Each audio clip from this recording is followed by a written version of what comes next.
Welcome to Denken mit Freunden. Today we have on our panel Rousseau, Charles Darwin, Plato, and Sartre. We're going to be talking about human nature today. Let's get started.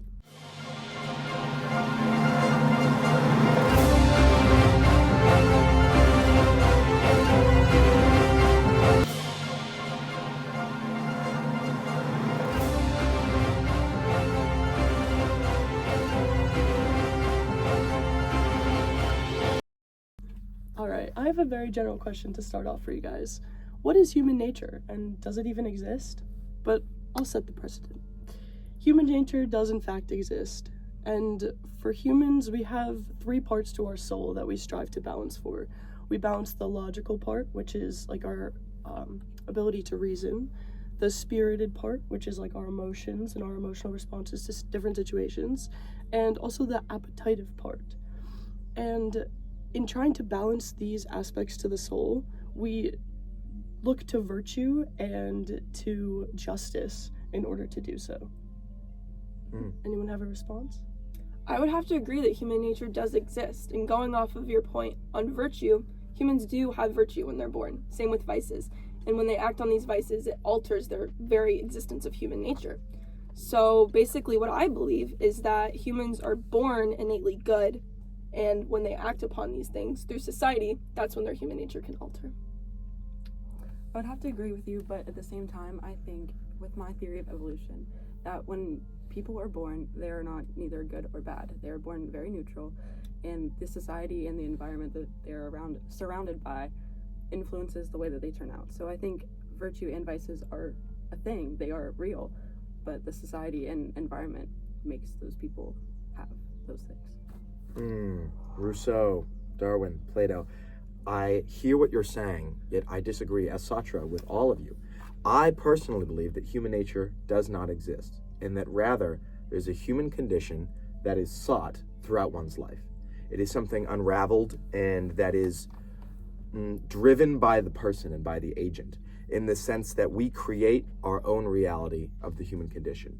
And my actions and your actions are a reflection of a general human condition that we share, yet no human nature is known. Is it bad? Is it good? That is up to the agent. If they are pursuing their creation and their projects, that is what drives them. If fulfillment of a project is known to one, that can be good, yet can be bad, but is more or less subjective.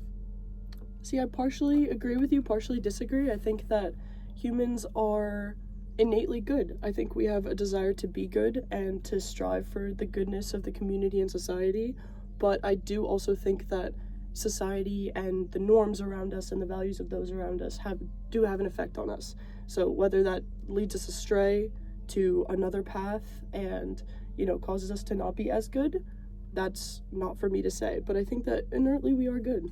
So Plato, you believe that society has a larger role than just the individual? I'd say it's equal, but we'll get into that later. Okay. I would say that society has a bigger role than the individual does. Rousseau, any final thoughts on this question? I have to agree with Plato on this one. Society does have a huge impact on the individual, but I think it's a working relationship between the two. To be explored later. As Darwin, I would like to propose a question that is it proper to classify people as civilized or uncivilized? Me personally, I believe that civilized and uncivilized is a spectrum between how civilized people are and how they aren't, because I think that everyone is civilized in their own types of way. I think society plays a role with how civilized people are, because how are we to say that a fish swimming in a pond is not as civilized as a person, like a human, dressing up to go to an opera? I think they are both civilized, they just have a different spectrum of how civilized they are, because they're two totally different things. Would you say those are two different contexts? And They that's are two different context dependent? Yes, I would agree with that. I would have to agree that society plays a major role in how somebody acts or the decisions that they make, but I think it's also problematic and oversimplified to categorize people as civilized or uncivilized. That leads to a decline in morality and kind of corruption for that society specifically. So for instance, what is to be civilized, right? But take Athens, for instance. So Athens was this great, prosperous city and they survived for a really long time. It's deemed this classical society. But as they went on and they acted upon their vices instead of virtues, they slowly became more corrupt. Versus Sparta acted more on virtue, and they stayed with a warlike path, and they prospered for a lot longer over Athens. So to categorize one over the other is problematic. Rather, we need to understand human society and return to this like natural state of being. So instead of becoming a more complex society, it needs to be more of a simplified route. I strongly agree. I think it's not necessarily about civilization and how uncivilized or civilized a human being is, but, you know, I do agree with the spectrum idea, the spectrum of morality, though, and their virtues and values. I think that the more virtuous a person is and the higher they hold their values for themselves and their community, the, you know, call it better of a person they are.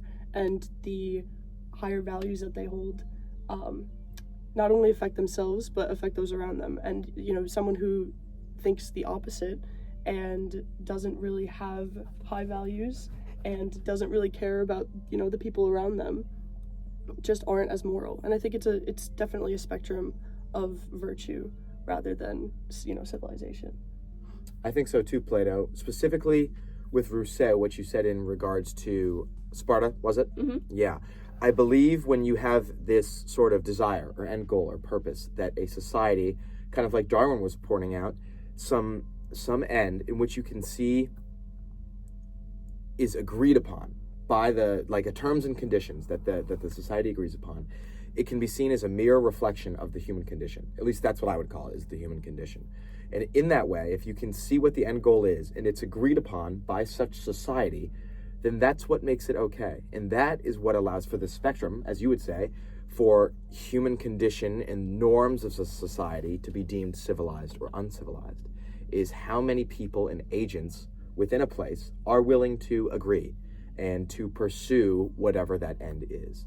So while it's on a spectrum, there typically is this end goal, this core, I believe, that's present in a society. Yeah. Hello, everyone. I do want to start off with this broader question, which is free will. What do we each think free will is? If you choose to involve the individual versus the community, or involve fate in how you choose an identity, please do. In this case, I would like to start. In my lecture, I point out 3 broad theories of frameworks, in which case free will is inherently free. And dealing with that freedom is very difficult and strenuous for the individual, which provides anguish, abandonment, and despair. Anguish is the process of dealing with this burden of free will. Despair, more or less, is the sense that we are condemned to be free, and we cannot come out of this freedom. We are forever locked within it, which can, in fact, cause abandonment or forlornness in one's life. And finally, despair, in which case we can be angry at the circumstances that we're in. We have to make choices. Even if we don't make a choice, we're forced to choose. So in this condemnation of freedom, we have certain rules and more of an outline that we must follow as human beings in the concept of free will. Throughout this, I also, involved with individual versus community, believe that we all act as individuals, but through the human condition, it reflects our community. In which case, what I do, and me speaking right here with you all, is a reflection of how you all might respond. So this constant back and forth between the individual and the society that we're in creates a very diverse and full and free society. If we were all to act only as individuals, and we're not really interacting with each other, then in some case, we would have this static human condition because we're not mirroring and reflecting off one another. So if it's only the individual with the individual, we're caught within our own freedoms, whereas when we're involved with society, we're involved with others. And that's what creates this back and forth of free will. Does anyone have any thoughts on that? I know it's a lot. I would have to say that people have a certain agency to control their own fates in their lives, but I wouldn't say fate's a predetermined condition that we would have. I would say that our decisions, though, are constrained and confined based on societal norms, based on your environment, but that we shouldn't necessarily act solely dependent on that, right? So where you're saying we have to reflect on how it affects the community, I believe that we should just stick to our individual thoughts. And specifically with that, Be honest. You have to be honest with yourself, and you have to decide kind of whatever path that you want to take, or else in society, if we follow the community, that can easily lead to a decline in moral or ethical dilemmas, because we're solely basing our decision off of what society is telling us. For instance, take walking by somebody that you barely know around your local community, right? You can either decide to wave, you can decide to say nothing, you can engage in a conversation, but whatever decision you make, you should base that off of whatever you believe is true and correct to do in that situation. So one society may say, hey, you're supposed to wave because that's friendly, right? But if you believe, I don't want to wave at this person, you shouldn't base it. But whatever decision you make can lead to many different paths in your life, and the one that you choose is best is the one that you should follow. In the example you give with waving, in that case, do you feel condemned to be free in the sense that you have to make this decision or the other, and that is restraining in some way? It's restraining specifically because the societal norms that are placed upon us to make that decision, right? But either way, if you have 2 decisions, 3 decisions, 4, whichever one you're called to the most is the one that you should follow, because you need to be honest with yourself. That's how we as a society return to this natural state of being and where we get fulfillment. Plato or Darwin? Take it away. I would really have to agree with that. I think that people are able to choose their own fate, and I think that free will exists to an extent, but it's more of a human will to do good, kind of. I think that we're influenced mostly by natural selection and survival of the fittest, because say you're waving to someone on the street, you don't know if that person could come and harm you in some way in the future. So you're trying to put up a front for yourself to be better than, not be better than others, but be kind to others so that they would not harm you in the future. I think going back to the individual community, I think that humans want to be part of a community. They need to be part of a community to feel fulfilled in a sort of way. But individuals also need their autonomy, because they need to be alone in some ways to have peace with their own thoughts, to be able oh my gosh, be fine with themselves, and then they're going to be able to be part of a community. Yeah. Plato, what are your thoughts? I'm gonna have to mostly agree with you, Rousseau, and you, Sartre. I think that going mostly off of your point, it has to, your decisions and free will. So let me give my general consensus. Sure. I think that free will does exist to an extent, as you said, Darwin, but not as much as I think you would say. But I think that our decisions do reflect the community, but I think it's more of a balancing act. I think, you're on a scale and you want to fulfill your own personal dreams and your own personal goals while also trying to balance society's norms and what society wants. Because, my whole thing is a harmonious society. You don't want, too many people making one decision, too many people making another. You want it to be conjoined. You want it to be connected in some way. And so you have, a personal obligation to make your own decisions, but in making those more personal decisions, you need to also consider the community in the future. Okay. Darwin, I have one follow-up question. When you said the example that, sorry, your name again? Rousseau. The example that Rousseau, Wow. I apologize, Rousseau. The example Rousseau gave of waving, would you say that waving back, you said is like evolutionarily, there's an advantage there. Mm-hmm. Would you say that's more an act of the free will or more an act of the human will? I would say that's the human will, because with our human will, we have that natural drive to want to be kind to everyone. So then with that human will, we're kind of furthering ourselves in the future to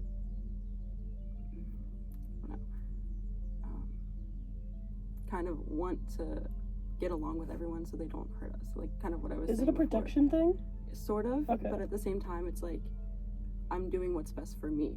I'm not doing what's best for everyone else. Like I'm trying to protect myself, survival of the fittest. Okay. Like I'm trying to be there for myself first, and then I can think about the community later. But like first of all, I'm taking care of myself. I'm individually, like I'm taking care of me, and then I could worry about taking care of the rest of the community. Yeah, you know what? I would have to agree with that. I think that goes along with kind of what I'm saying about individual growth first, because once you have that individual growth, the community overall will be better.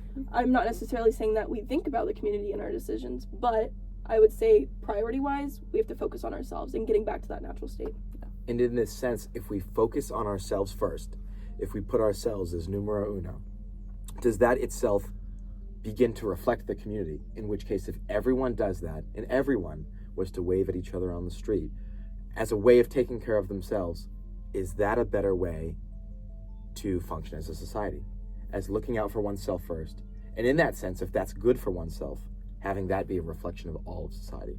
Do you think so? I personally think so, because if you're taking care of yourself, everyone is doing that same thing. And no one is going to kind of not step out of line, but kind of step out of line. They're all going to follow their own path and want to be good, and then everyone else is going to want to be good. So then nothing would really fall astray. Yeah, I think that relates to my idea of common good in a community. You all, whether or not I agree with, your ideas of free will, we all strive for the goodness of everyone around us, whether you prioritize yourselves or you prioritize yourself and the community equally, it's all about the common good. Yeah. In Darwin and Plato, I feel like you put this emphasis on human will in your case, but free will also being something more positive, in which case I view it with anguish and despair as something that it is difficult. It's a burden to carry throughout your life, but I appreciate how you two view it from the sense that it's almost a gift, in which case humans were given, and that acting upon that is a way of expressing who we are, whereas my view a little bit has to do with the predisposition of mandatory choice, and it provides a very good balance. Anyone else have final thoughts? No? Perfect. Very well Next said. question. On the basis of the previous question, is it the goal of life to follow your own path or follow someone else's?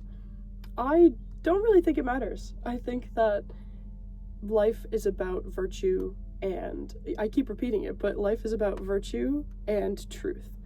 And if that's your own truth and you choose to follow your own path, then amazing, lovely, you have, the decision to do so.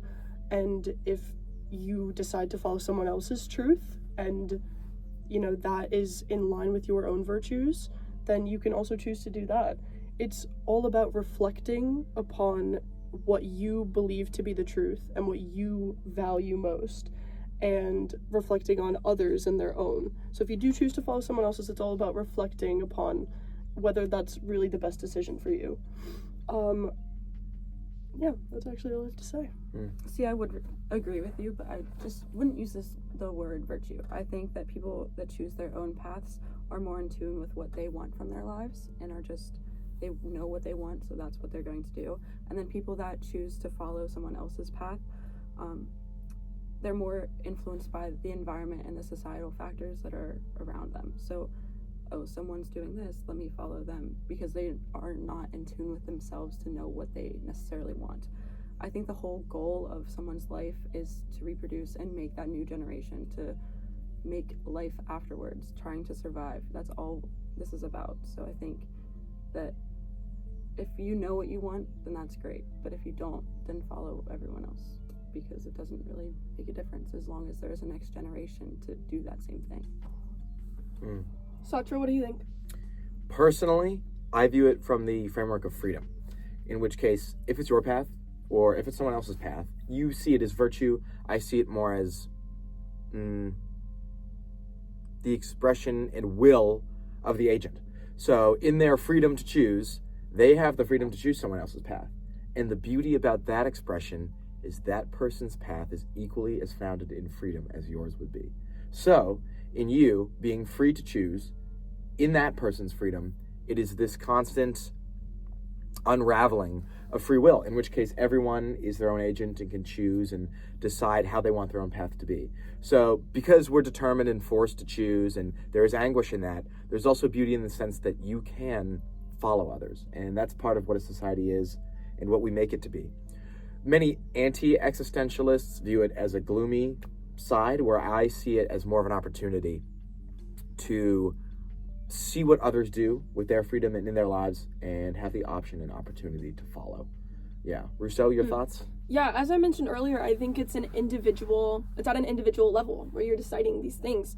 I personally believe that the goal of life is to follow one's own path. As I famously say in my second discourse, man is born free and everywhere he is in chains. meaning society kind of binds us to this one aspect of our lives and we can't grow from that. So when I was earlier talking about individual growth, that's what we need to focus on, rather than following other people's paths. So yes, in society, sometimes we do follow those things, but it's our job to return back to this kind of idea of looking after ourselves. And I'm not saying return specifically to this pure state of human being, right? When we're first born and we don't have, all of these vices and virtues right off the bat. But I'm saying once we do develop and once we do have those virtues, it's our obligation as an individual to act upon those for the betterment of society. And by doing so, or by not doing so, I should say, that's where inequality kind of appears. So where we see these hierarchies coming into play. If we're specifically acting on vices, then we can't, grow as individuals and then further society. So I find it interesting because Rousseau and Plato, you both mentioned virtue, especially as that being very important in this concept of freedom and how you choose your own path versus another. Whereas Darwin, you see it more as concrete and set in stone. How do you think virtue plays into your view? Can it play into your view? I don't really think that virtue does play into my view, because all of my thing is evolution. We're evolving into the next generation. We're reproducing. We're making that next generation. So I think that yes, virtue is real and it's a thing, but I don't think that it plays into my thinking at all, or my framework. Okay. Yeah. I guess this is more of a general question for both Rousseau and Darwin. In following someone else's path, you have to reflect and you have to decide if where they're going in life is for the common good. Would you say that in following someone else's, I'll ask the two specific questions. Would you say that following another person's path, the common good would just be to reproduce? Like, you all have a common goal, so it doesn't really matter what everyone else is doing? And in reverting back to the individual, is that then for the common good? Because you always want to resort back to yourself, and kind of my idea of reflecting upon yourself and your own decisions, is that also for the common good? Would you guys agree with that? Start with Darwin. I mean, yeah, do you want to start, Darwin? I think I'm a little bit confused by your question. So you're asking people like you say it's all about yeah, reproduction. Yeah. So like you say that you can follow someone else's path, but at the end of the day, it doesn't really matter. The goal is to reproduce. Yes. So is that your common good? Is that your equivalent of like the common good? It's just like it doesn't really matter. You just my goal at the end of the day is just a general common good among society. Yeah. Yours is just reproduction. Yeah. So is that what you resort back to immediately? Is just reproduction? Like literally nothing else matters, you said. So is that what you resort back to? It's just surviving. Yeah. Okay. Because like people who conform to the other people are still the main goal is to reproduce, but individually it's also to reproduce. So they kind of have the same goal, but it's just if you realize that on your own, or you have to conform to realize that. That's your commonality? Yeah. Okay. Interesting. See, for me, the common goal isn't for the common good, right? The goal at the end of the day is to individually grow. And yes, common good does come out of that. I do believe that. But I don't think that is the goal that one should necessarily strive for their entire life. Because if we're focusing on other people, we can't experience that personal growth. We can't return back to, as I've said many times, that natural state of like being. And so yes, there is a lot of reflection that comes with that. But I think at the end of the day, like I've been saying, it's an individual basis. Fascinating. Any concluding thoughts, or are we all set? I think we're set. Good. All right. Next question. So now I kind of want to pose the question, what is knowledge, and how does one gain the sense of knowledge that you kind of define? So for me personally, I think that knowledge can be beneficial to a certain extent. Once we develop that knowledge in a way that's negative, that's kind of when corruption happens. So to kind of explain that more so, when we rely on the development of arts and sciences, that creates a sense of luxury and leisure in society. And so we're not actually forced to think things through or truly understand what's happening in our society. So interestingly enough, the Academy of Dijon actually posed a question to me, to which I answered in my first discourse. So I know I'm pretty cool. But they asked me, has the restoration of arts and sciences tended to purify our morals, our moral being? To which I said, no, it doesn't. Instead, the arts and sciences corrupt society, corrupt these morals, And I'm not necessarily abusing the idea of science, but I am defending virtue before, virtuous men, I should say. So along with that, I give the example in that discourse of Egypt, or like I mentioned earlier, Athens versus Sparta. So Egypt, develops, and philosophy, arts, and whatnot flourish at the peak of their civilization, but then they fell. And similarly, ancient Greece was founded upon the notions of heroic virtue, but then they turned to the arts and sciences, and then slowly fell again. So we kind of see this change between knowledge being used for the good versus then it being used as an accessory in a sense. So I'm very much so against that. And I do agree with someone that you might know, Plato, Socrates. Oh, my boy. I know. So Socrates is one of the few wise Athenians that he was. Recognize also that corruption happens when arts and societies are being brought about in society. He talks about this in the Apology, actually. Have you read that? Oh, of course. Many times. Yeah, so actually when he addresses the court about this, he says that artists and philosophers learn all of these things and develop these notions, but they don't actually understand what they're learning.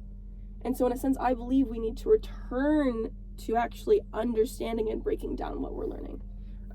So whereas arts and sciences bring about this luxury and leisure, we can develop on that, but in a way that we need to fully understand what that means for society. Yeah. Anybody else?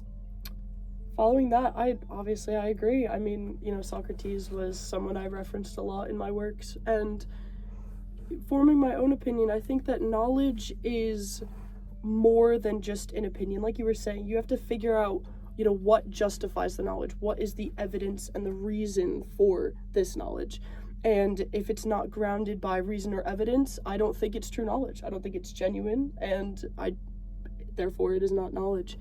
I think that, similar to my interaction with Darwin earlier, you gain knowledge by reflecting and asking for clarification. And I think by that, in our previous conversation, when I asked you a very loaded, confusing question, and you sought clarification, you therefore gained knowledge in doing so. And I think that is just the basis of how we gain knowledge. It's just education. And I think that knowledge can be good. I think generally speaking, it's good. I think that, following my, my metaphor in the Republic, following the man in the cave, I think that people can go from ignorant and uninformed to truly enlightened using knowledge. And I think that that's something very important to recognize, that it can be good.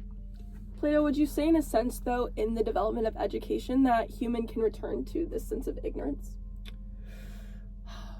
I'd say yes. I think that when you spoke about science and art, I think that we're so quick to just jump to conclusions, and we don't have the reason or justification for the knowledge, and we just believe what's out there. And so I think that, following something that's not justified and something that's not evidently, provided to you is not good. And you can just resort back to being that ignorant person in a society. Satra, Darwin? Yeah, you both do very well in describing what you believe knowledge is.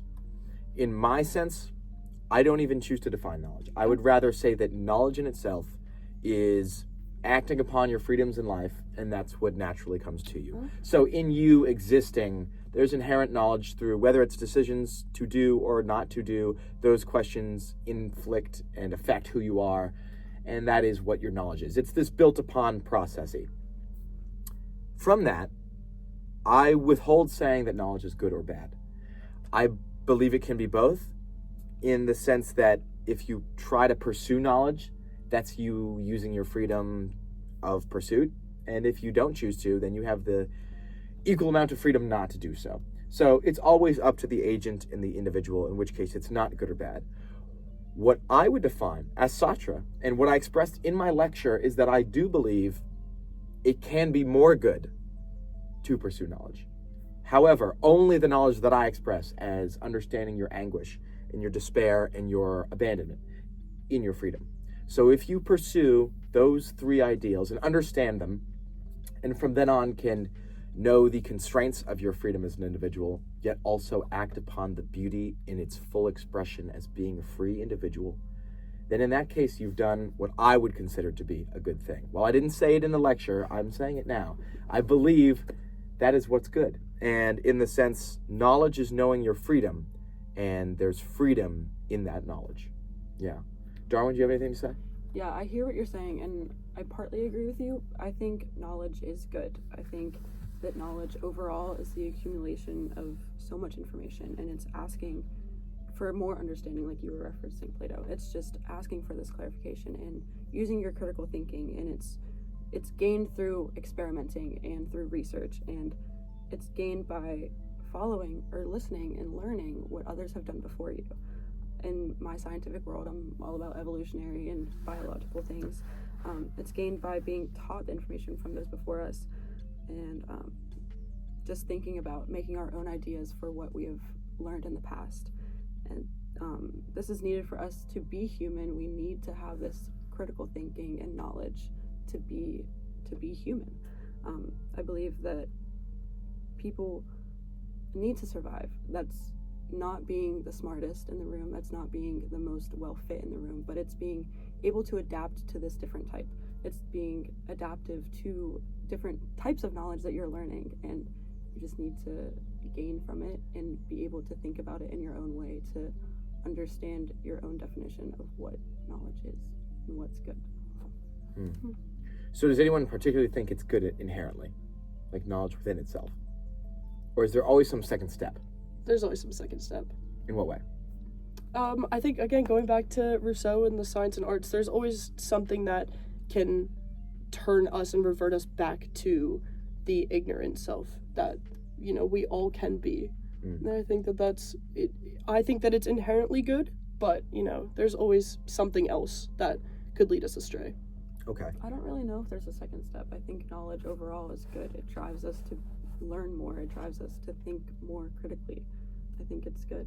I don't think there's a second step to that at all. Are we all familiar with Mauthausen, the concentration camp? Yes. Yeah?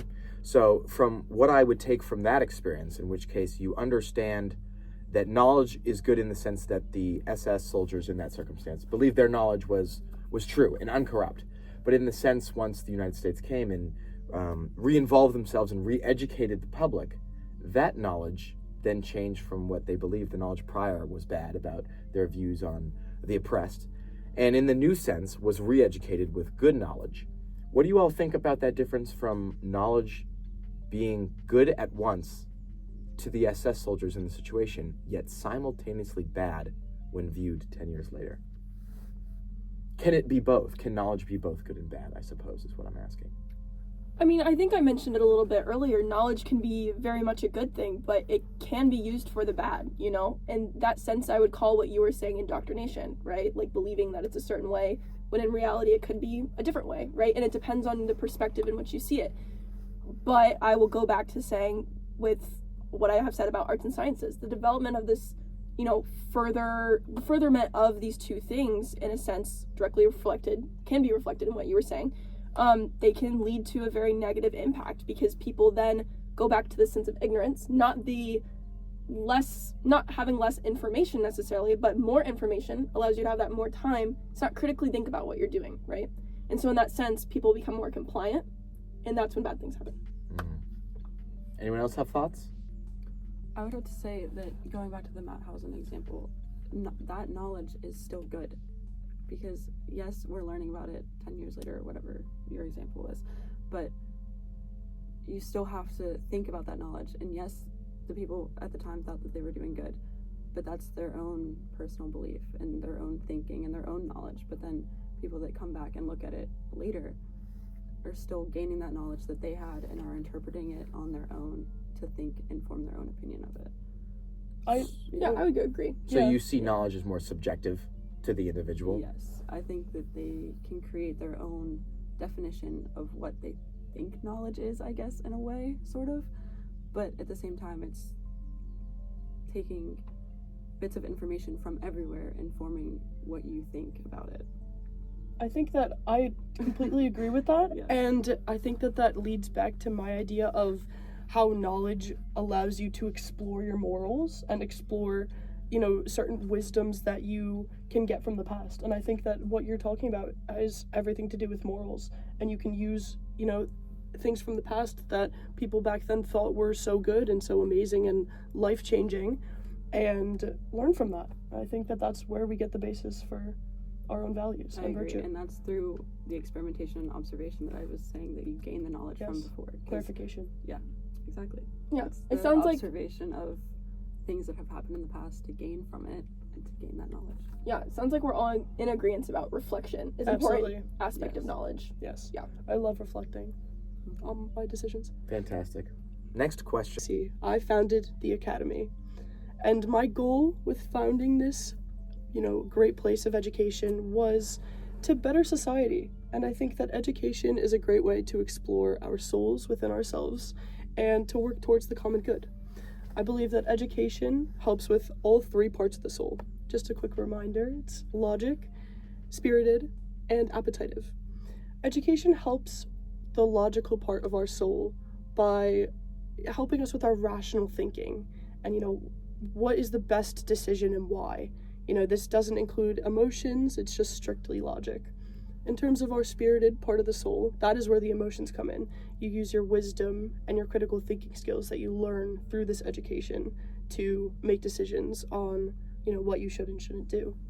And then there's also the appetitive part, which is all about how we should go about our truth. It's about discovering the truth and then implementing that in your own decisions in life. And I think that overall education holds great benefit to us, and it's all good for the society. Yeah. I don't see it necessarily as a good. Oh. In my lecture with my emphasis of freedom and our necessary expression of that freedom in our choice, I believe knowledge should be subject to that, like anything else. In which case, if you deem it necessary for your pursuit, and it is your project to pursue knowledge, then you should do so. And if it is not, then you don't have to. So in that freedom, you have choice, and that's about as far as it goes for me. Anyone else? I would have to agree that education's a good thing, but to a certain extent. I have this very back and forth mentality with it, but it's a hard thing to grasp for sure. But I think specifically we need to think of the social contexts in which we're using education. Is it for good? Is it for bad? What determines good versus bad? It's solely based on this societal view of things. And unlike Plato, I have two visions of the soul, or two main principles of the soul, which first is just about kind of the self-preservation or self-improvement that we've been talking about earlier. The other being pity. So education comes into play with that because you have to, in a sense, enlighten yourself first before the community, which I've mentioned earlier as well. But there's also, I believe, education comes along with the 3 stages of development that I foresee, which may be different from what you guys do. But the first is just humans in the very beginnings, like human nature. So very little responsibility, nothing to worry about. The second being the development of traditional families and tasks, works, all that kind of things. And the last being agriculture and metallurgy. So I believe that we see these developments, and as we progress in society, that's where this education is gained. Once we further that to a point where it's not necessary, that's when the leisure luxury that I was discussing earlier comes into play. So it's really less about is education great, because it is. It's just to what extent do we use that? I would definitely agree. I think education is more of an experience. It's what you experience, and that's how you gain that education. I personally was not a fan of school at all. Unlike your academy, I can see why the academy would be a good thing. Me personally, not a fan of it. I think that education is very essential to one's life, and it fosters the growth of us as individuals to be able to gain this sense of knowledge that we have. I think that through my own theories of evolution and more of a biological aspect, we see this education in mammals unlike ourselves, like for say a monkey. They're out and they're learning, they're grown, and then they have a baby monkey, and they're learning through the experiences of the older generations of them. And we see that in ourselves too. We're always learning from other people, not necessarily sitting down in a classroom, but through this experience and being in nature and watching what others are doing. And it could be nature or in society, like you were saying too.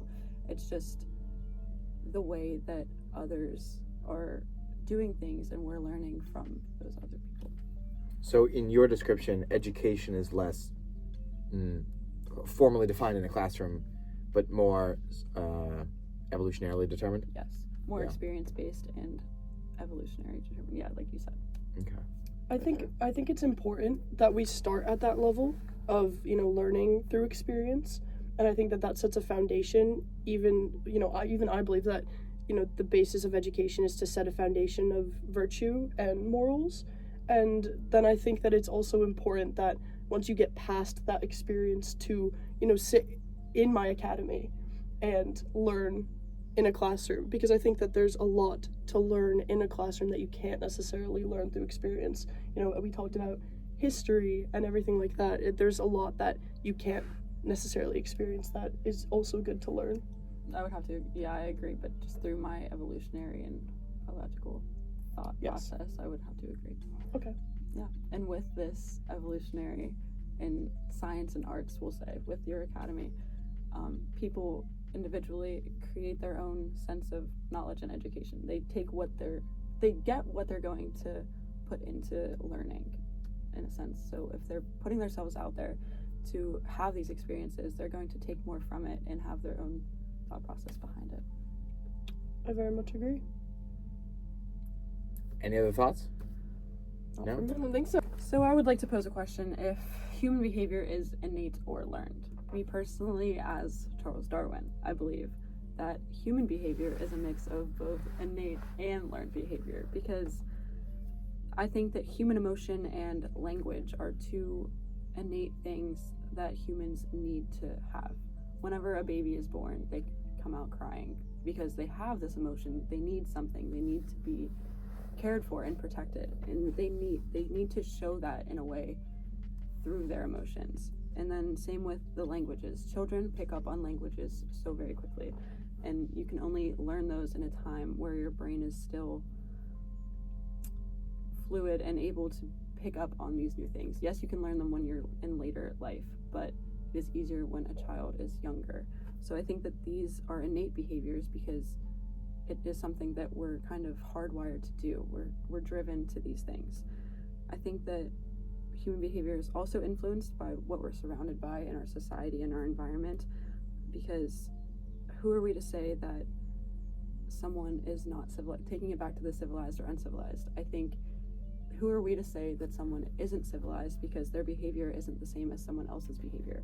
I think that in the civilized sense, it can be learned. Behavior can be learned because you're watching what others are doing. You're following their path. You're not taking your own. You're not following what you want to do. You're following someone else's path, and that is a learned behavior. But innately, we have this sense of following our own path and doing what we want. And with that emotion, it creates a bigger sense of self in a way.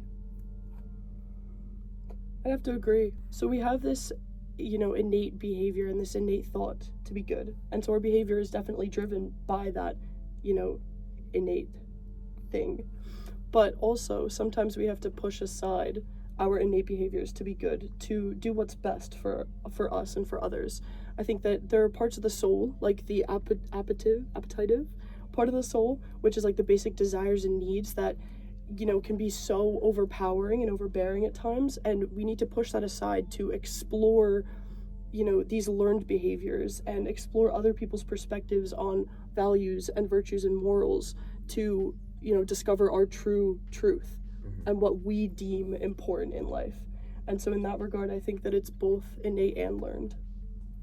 How do you know what is important in life? You discover that by learning. Innately you want to be good, but you can explore other people's perspectives and, maybe even implement them into your life. And if that changes your, perspective on some things or it doesn't, then I think that helps you determine what's actually important. From your view, I think it's important to mention an operational definition of human behavior. The way I view it, as Satra, I believe there are two that we're having a discussion here, two overlapping ones. The most basic being human behavior as to be, to exist, to live and experience. And then the underlying one of what we, within that realm of existence, choose to behave like, how our actions are, especially intercompartmentally between each other. So it is between others that we foster human behavior. On the most basic level, when asked if it is innate or learned, I lean towards innate, because I do believe in the sheer act in our freedom to choose to be, to not kill oneself, to not end one's own life, but to live on is a choice in freedom, which is innate. And that is, on the hierarchy of human behavior, innate, because we are making the choice to be. In this sense, we're naturally predisposed to an innate human behavior of life. However, when you take that different definition of sub-being, of what it is to be and the actions that we have within our being and our existence, then I lean more towards the learned side. For if it wasn't for the choice of everyone to be in that uniqueness of our decision-making, then there wouldn't be human behavior. It would just be all of us quite literally coexisting with neutral or no stimuli. And stimuli of to be is in itself freedom, and that is unique. And that's what the innateness is the action of being. And then the actions that come from the being is the learned portion. So there's a dichotomy, and I believe it all depends more on the definition. And if you look at it from one definition, it's innate, and from the other one, which stems from the first, it is learned. Does that make it both? I don't know. You both bring up great points. Yeah, I'm also going to have to place Switzerland in this and kind of be a neutral. But I also believe that, human behavior is both innate and learned. I look at it more so from the actions that we make, not necessarily just human behavior as it is at the base level. I do believe that's important, but when I look at human behavior, I specifically look at the actions that we take in everyday life. So I believe first and foremost that we're born good, just as Plato says. It's the same thing. We're born good, and then as we live upon society, and amongst society, we then learn new behaviors, we learn new things based on these social norms. And it's our responsibility, like I've mentioned many times before, to break free of this. Because our vices are those bad things that will ultimately act upon and kind of corrupt us. But I also think through that, in the stages of development that I talked about earlier, there's this development of inequality and hierarchy too that comes into play with that as well. That's going to determine whether your behavior is, innate or learned based on the society that you're growing up in as well. That's more of an environmental thing. But it's our job to break free of this and to look at it from an individualistic standpoint. And ultimately too, I think it's more so about understanding human nature amounts to understanding who humans are, what they are, what is their foundational being, what is their purpose for being here. And so I just believe that we learn that through both innate and regular, just learned environment. So it's a very neutral, complex situation for sure. Very well said. Any final thoughts, anyone? I did like the way that you were framing that innate behavior, you would lean towards more innate behavior in the sense, I forget how you posed it. Actually. The way to be, to choose to live. Yeah, I think that way is really influential in the way that I was also explaining it, because you're not choosing to live, but that's how you are supposed to be. That is, you are being. You are living, you're innately alive in a sense. Mm-hmm. So I like the way that you framed that. Sure. Yeah. Anyone else? Okay. Next question. A very broad question we have here is, what are the qualities needed to have a meaningful and fulfilling life? Who would like to start? Darwin? Sure, I'll start. I'll take it away.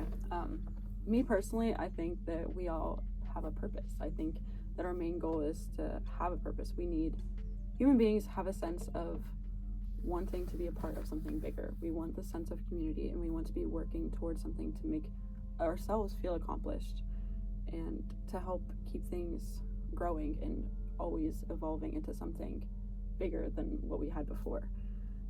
Humans need this social connection to make them feel like they are something bigger. Like I just said, we need to be in this society that fosters our own ideas and pushes us to be something bigger. We need to have compassion for others because we're all living our lives at the same time. We need to have this empathy because we're all individually thinking the same things. Like what we were talking about earlier, we're all individuals and then coming together to create this sense of community. we also talked about in one of my works that we want to think, if someone is laughing, we want them to think that they're laughing with us and not at us, because with this, we want to think that they have the emotion to not laugh at us, but with us, because we want this bigger sense of community, if that makes sense. And then we're also going back to this reproduction in the same sense. Like, in the past, that's what they were thinking about, is creating this new generation for us, and now that's all we're thinking about. Like, history, like you said before, Plato, that it repeats itself, that we need to we're thinking about the past and then taking that with us, and now we're thinking about the future in our reproduction sense, that we need to further reproduce, I guess. Which has to do with your purpose? Yes. The purpose is to reproduce and create this sense of sympathy and compassion for the next generation, and we need to create this next generation so they can learn from what we have been doing. Can they be exclusive, or are they always together? Is what Do you think? Like the purpose and reproduction? I think reproduction is our purpose. So, like, we need to have them together, because that's the main goal. So is it like you need a sense of social connection and like togetherness? That's like the foundational purpose, and then you can move on once you have that connection to reproduce? Is that kind of? I think you can reproduce in any sense. Okay. I think that's going back to like our innate things. Like, we innately want to reproduce. We want to make future generations. So I think that's going back to our purpose too. It's all just intertwined. So you don't have to, in order to reproduce, you don't need a social connection and like to feel like you're a part of everyone else. No, not necessarily. Okay, interesting. Mm. I don't necessarily agree with that, but I think that that's a very interesting point. I think that there's steps to it. I think that the foundational purpose in life is to gain knowledge and gain virtue. Knowledge to not lead us astray and to, really gear our focus towards reality and not the illusions that we may face. Virtue in the sense that, we want to make decisions based on our morals, and that's how we live a purposeful life. And then once you have the knowledge and the virtue and what you want to do with that, you need to balance those two out. And in balancing those out, you are fulfilling both sides of the scale. And in order to balance that out, then you have to reflect on your decisions and what is best for yourself and, the common good for people. And so that's what's required, in my opinion. Yeah. As you know, I also agree with this concept of this virtue as a driving force. But I also believe that humans will have a more fulfilling and happier life if they choose to stay more simplistic, free of these responsibilities and these worries and doubts. Specifically, I've mentioned before, the development of the arts and sciences leads to this leisurely life where we don't actually have to challenge ourselves. And I'm completely against that. I think that if we actually choose to sit down and think about things instead of having them directly handed to us, then that leads to more fulfillment. Take, for instance, would you feel better, having something such as, I don't know, a book handed to you and being told, okay, you can take credit for this? Or would you have more fulfillment in sitting down, writing it, putting your thoughts down, and getting to say, this is my book, right? Which one are you going to get more fulfillment out of? So that's kind of something that you have to juggle and think about. You're going to get more fulfillment from actually putting the actions towards it. I also believe, though, that can be influenced by society in general, your life, how you decide to live it. But I also think that society is this invention, and that, by stripping away all of these qualities that we get from that, we can kind of not completely revert back to this natural self, but we can be more honest with ourselves and really think about what does it mean to be a human. I like that there's a motif of virtue going on here. However, I don't believe my view coalesces at all with the idea of virtue, in the sense that my meaningful and fulfilling life comes again out of freedom, and that freedom to choose and the anguish that stems from it directly impacts what you do. For I personally think if someone fulfills their project in life and in freedom chooses to do nothing. That is equally as acceptable and good as choosing to do something. The choice has been made, your freedom has been expressed. So you have fulfilled all you need to.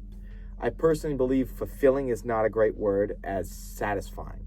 For you're not fulfilling your freedom, you're satisfying the requirement of freedom, under my view. So if you can satisfy that by whatever means necessary, doing something, doing nothing, making any choice, that's your freedom. It's not possible to make no choice from my view, so in which case you can't possibly not satisfy. You can't possibly not fulfill. In which case, in your freedom, you are always, always fulfilling. It is the most powerful and human right that we have of this choice. And being constrained upon these choices, since we can't not choose, when we're more restricted and restrained and constrained by our ability to choose by any other agent, that is where I see it as unsatisfactory. Whereas my freedom is inhibited, then there's a larger problem at hand. So overall, there is this concept of despair that I spoke about in the circumstances of freedom as being condemned to choose. But with that, it allows us to take a more active role in our human experience all the time. So while it's not necessarily virtue, as you both choose, I do believe it is inherent and it's within us. And that's how we express ourselves. So freedom's this really big concept for you, Satra. But with that, personally, I believe, like, we're constrained by society. We're bound by society in certain things. Do you truly believe that there is such thing as a true freedom that humans can accomplish? 100%. Do I believe there is one? I do. I believe there is an agent who could, under their circumstance, have their own freedom expressed in all ways, if they choose to. However, the repercussions would be immense. I think we mentioned in our class session that we were all in is critical race theory, and how that is in some ways a constraint of the individual's freedom. And because it's so constraining, it can be negative to think that you are constrained due to the notion. In which case, if that affects you, that constrains you and limits your actions in the future. In which case, as I would say, they can't be satisfied, but they can't be fulfilled. So if you were one to not take that constraint, whether it be social, as you mentioned, to deny that and to act still willingly only on your freedom, then I do believe it's possible that one could do so. Yeah. And Darwin, what do you guys think about this concept of freedom in regards to fulfillment? So you keep saying acting on freedom, but what is the basis of your freedom? You have that free will, you have that choice to make any choice. But isn't the basis of that your values and what you hold to be most important? Because you said that, you don't necessarily agree completely with the idea of virtue, but what's the basis of your choice then, if not virtue and value? It's possible that at the very essence, at the very core of which would be surrounded by an action or to act, there is an X, something that is driving that act. However, I do see it as unmentionable. It is something that's within so deeply that it is, you could say, the concept of you. It is to be. It is what you are that is undefinable, that is what fosters your action. So, you being a human being, we could say that is inherently your deepest action of being. And the only way of getting rid of that would be, as we said, like to kill oneself. That would be the end of your action, in which case your essence is to not have an essence. So it's kind of hard to define. Yeah. Darwin, what do you think? I like what Satra was saying earlier about the satisfying part of fulfilling life. I like that you use that word instead of being fulfilled, you're satisfied, because with my own theory about this reproduction is whenever you do create that next generation, you are satisfying your need for your life. That is your main purpose. That is your main goal of life. So once that's satisfied, like, I'm not sure what the goal is anymore. Once that has happened, what's next? I'm not sure. I don't know. But I think that's just where the social connection comes into play and creating that social network that you have. what do you think of virtue as they speak of virtue? What is your view? My view of virtue is sort of just this good that we all have inside of us. I think that it's not necessarily innate. I think this is a learned behavior of virtue, that you kind of want to be good because everyone else is also being good, in my view. So it's societal? No, it's on an individual level. I think every individual chooses to have this virtue and this goodness inside of them because everyone in this society is making that same decision. So it's more so society brings out the option of acting upon that virtue? Yes, I would say so, yeah. Plato, what do you think? I think that that's a great point. I think it goes back to my idea of reflection. You know, the individual has to reflect and really decide, you know, do I want to follow? In your case, they do. They want to follow and they want to, you know, learn and act good. I think that's very interesting. How do you think desire and virtue go hand in hand? So I think that I kind of touched on this before about the soul, because there's a portion of our soul, the appetitive, that's like our basic desires and needs, and then the spirited is like more emotion based.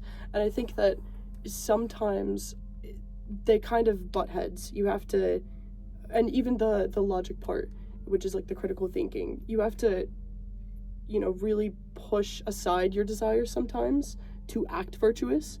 And sometimes, you know, they don't butt heads and you can act virtuous without really considering your desires or like having to repress them rather. So it's kind of an odd relationship. They can be related, but they aren't always in every situation. It's very context based.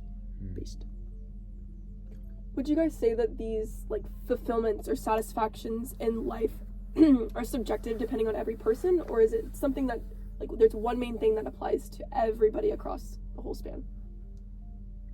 Me personally, my whole thing is it's the same across everyone. The main goal is to make this next generation and to carry on what we've learned and to pass on these I don't know what to call them. Traits? Yes, these traits that are going to prosper and be good for the next generation and getting rid of all the bad. That's this whole thing with survival of the fittest. It's creating these behaviors and these traits that are going to be beneficial in the future and getting rid of the things that are not going to be beneficial for us. So I think that it is an individual level, and it's What about the traits that can be vices? Because you speak of virtue. What about the traits that can be bad? What do you have to say about that? I think those are going into like what is going to be left behind. I don't think like if it's not going to be beneficial for us, it's going to be left in a sense. I don't really So do you avoid making those social connections with the people that have said vices? Like, is that how you get rid of them in a way? My thing is kind of like these vices aren't really existing in a sense because we're all individual. We're individual, but we have the same mindset because we're all human. We all have this sense of like morality and virtue. Like we don't really have this vice, and because we all want is what is best for us individually, which is then going to be best for the society. That's very interesting because I know from my point of view, we have both virtues and vices just from the get-go. We have both of those things, and it's how you choose to act upon them. I believe as a society or just as individuals, we should push towards those virtues, the betterment, just for ourselves, and then that spreads to the community. But ultimately, most of the time in a historical context, we've acted upon our vices, what we desire, what we want, even if it's not for the betterment of society. So I think it's interesting that you say that vices are more in the back of your mind, like less existent, because for me it's also a balancing act between the two and deciding which one to go with. Yeah, I absolutely agree. I think vice is at the forefront as virtue is. I think that it's, you know, in my case, striving for the common good for society. You need to consider those vices. It's not really something that you can just brush aside. It's a constant consideration because, as I mentioned, the whole balance thing. You don't want to, you know, act on your own personal goals and in turn act on those vices without then, you know, making other decisions to act with virtue and to better everyone else's lives. So do you think vices are necessary to foster virtue? I think in a way, because I think they're the illusions that we need to stray away from. And if they didn't exist, then what is reality? I think that vice is what gears us towards the good and living a virtuous life. So if you didn't have that, then, what is virtue then? Mm-hmm. And more back to the question, does that lead you to more fulfilling? How does it lead you to a more fulfilling circumstance? Virtue versus vice. By balancing that. And, I feel like reflecting upon yourself and, what you've learned and your own values and, making, I guess, not necessarily balancing virtue and vice, but, making sure that vice isn't what overpowers your decisions and that it is virtue. I think that's what a fulfilling life is. You still need to consider vice, and that is absolutely a crucial part in even being virtuous and living a purposeful life, but that shouldn't be the driving force for your decisions. Okay. I think we can also place a timestamp on virtue and vice too. So with virtue, I believe that if you follow that path, it's going to have you're going to have better fulfillment for a longer amount of time.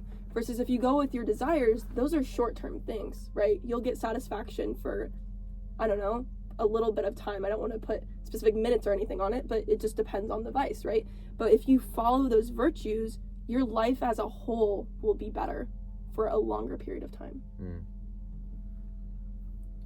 Yeah, I think that vices are less of an instinct. Virtue is an instinct for every being. I think vices are what you said earlier. It's like a behavior that you act upon. So I think that vices are considered, in my point of view, a little bit, but they're not at the forefront. Like you said, they're not even.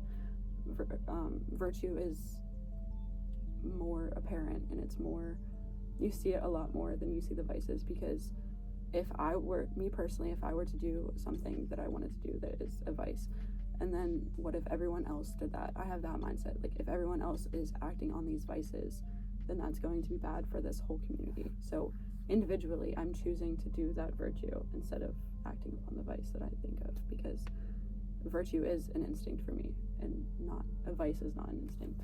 What if that vice leads to fulfillment for another person? That is their own decision, I'd say. Okay.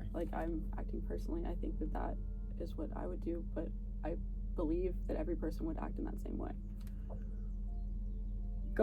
Sorry.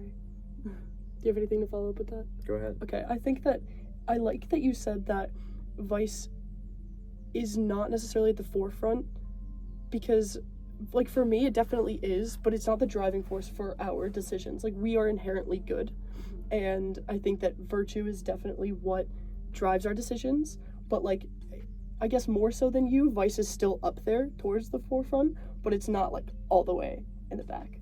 So I thought that was very interesting, that it's still definitely virtue, because inherently goodness from all. But I would argue too, if we're going towards a vice for the fulfillment of somebody else, that's not truly sticking to your own self-interest, which obviously I put at the forefront, right? Your self-interest is the growth that's needed for, the betterment of yourself, then the community. So in order to act on a vice because it fulfills somebody else's desires, I think that goes completely against the main goal of, having a meaning and fulfilling life. In this way, I do see my own view as completely separate. You're all Yeah, you're all definitely. here. You discuss vice and virtue, but I see mine as its own entity, in the case that you all can pick from mine the view of how we define what it is to be fulfilled or satisfied in this life, and the meaning of that. And it allows for a very abstract framework, at least the way that I propose, whereas you all go more to the individual, which I can appreciate from your views combined. So I think that made for a very good dialogue. Any other things to say? I don't think so. Okay. Let's see if there's more. So for our final question, I would like to ask, what relationships, if relationships or personal connections, should be nurtured more than others in our lives? Personally, I believe that close relationships, for example, family and friends, should be more nurtured than, say, the rest of society, because that just has a lot more meaning to us. They're going to have a direct impact on our lives and our personal, what is going on around us. So yeah, I'm interested to hear what Rousseau and Plato, a little bit of Sartre, would like to say about it. Yeah, so if we're using this like neighbor example, right, of whoever's closest to our inner circle is kind of who we place importance on, because I'm assuming that's kind of what you were saying, right? So when you put in a context like that, I don't have a specific view on these personal connections and relationships, but based on my belief that we have to truly improve our inner self first, I would believe that comes first and foremost. Then we can expand on those outer circles, right? Our obligation to one person only extends after we can truly have a sense of self-improvement, fulfillment of life, and whatnot. It's very much in the same sense when people talk about relationships, right? I can't love somebody else if I can't love myself first. And so I think that's very much kind of where I would fall under that question. Like I said, I don't have a specific yes or no to that, but I believe that's kind of where I would fall in line with that. In regards to emotions too, I think it goes back to these ideas of vices and virtues for me, where emotions come along with those different things. Specifically with fulfillment too, how are we gaining fulfillment? How does that make you feel on the inside? And so if you're feeling great personally, then that emotion is leading you then to be able to fulfill other obligations for other people. So it just goes right back to the beginning for me. Self-improvement is first and foremost the best connection, or your personal connection with yourself is where you need to start before you can help nurture other people. So are emotion and virtue kind of coming together? A little bit, yeah. They definitely are.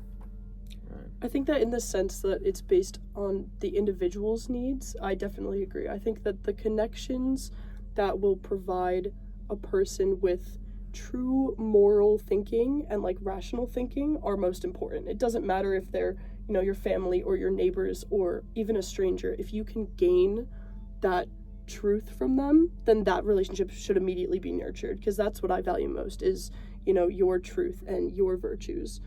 And in terms of emotion, I think that emotion can cloud our judgment. And I think that, your way of thinking, Darwin, like the people who are closest to you, like relation-wise, I think that can cloud our judgment, because people closest to us aren't necessarily what's best for us.